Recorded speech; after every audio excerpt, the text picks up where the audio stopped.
And as we're growing up and we're going through the education system, we're really indoctrinated into this materialism and this reductionism, this kind of linear analytical way of thinking.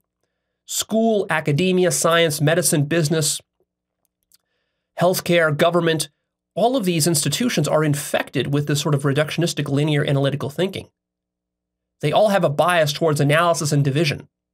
And you see, as it turns out, your mind can work in different ways. The mind can be very analytical or divisive, using your mind to carve out various categories within reality. That's mostly what you're taught in university and in school, if you remember back. Or the mind can be used in a more unitive fashion, in a more holistic fashion, where you're trying to synthesize and draw connections between things.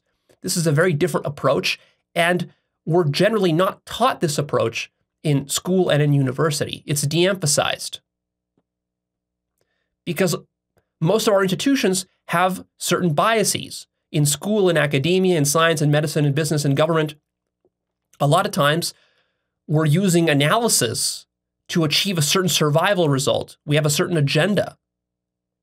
And we're not really interested in a holistic understanding of reality. We're interested, for example, in our department, figuring out, like if we're working within quantum mechanics, we're only interested in quantum mechanics very narrowly. We're not interested in biology or chemistry or how they all interconnect with each other. So we compartmentalize into, literally in a university, you'll have all these different departments with various subspecialties.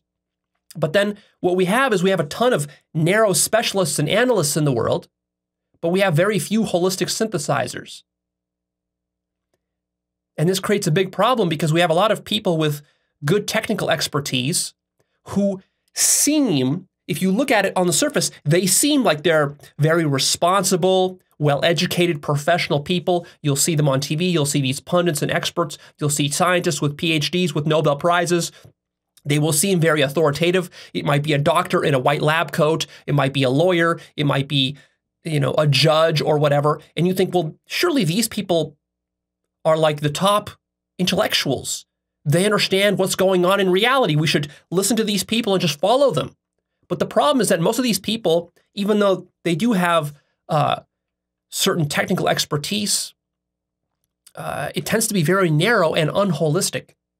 And this gets us into a lot of trouble because we have high technical expertise, but very little wisdom. And wisdom, check out my episode, What is Wisdom? I said in that episode, it's a holistic thing. That's one of the features of wisdom, is that it's holistic. And we'll explain a bit more about that as we keep going.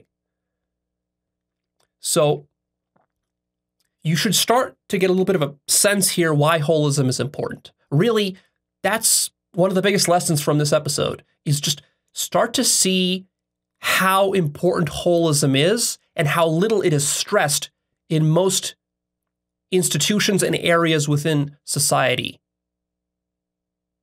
And you start to understand why we have so many problems in our society and in the world, both individually and collectively.